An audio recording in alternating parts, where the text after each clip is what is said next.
Choosing the right distribution channel is a very delicate decision, and now we know why.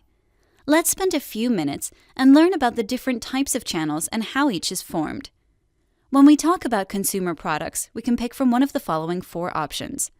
Direct marketing channels.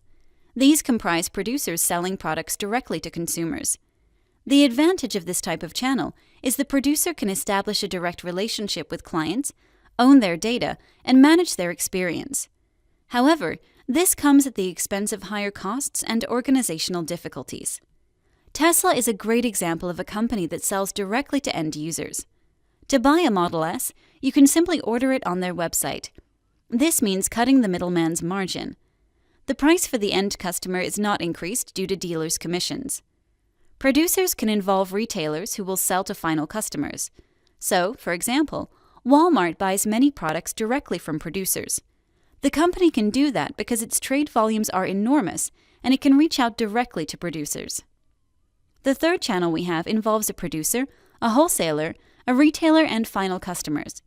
This is a valid option for producers who sell their products to thousands of retailers and cannot manage the relationship with each of them.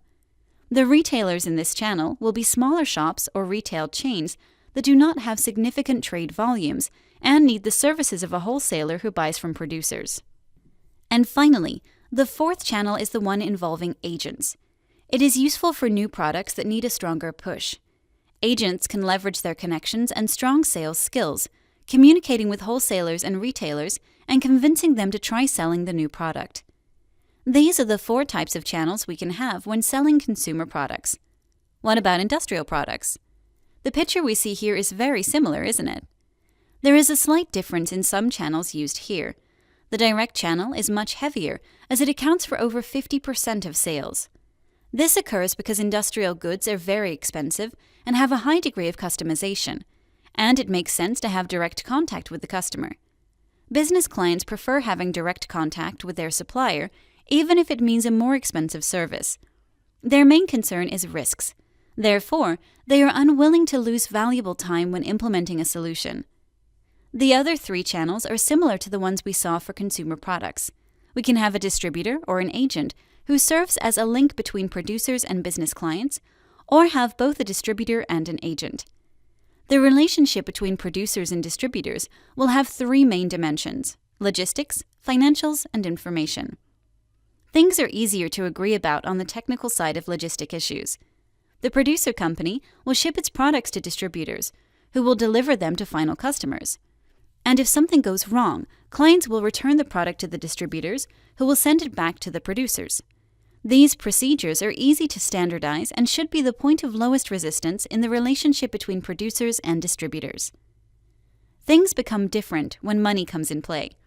Negotiations about discounts, pricing for the end customer, and payment terms are an ongoing topic that becomes very difficult in most producer-distributor relationships.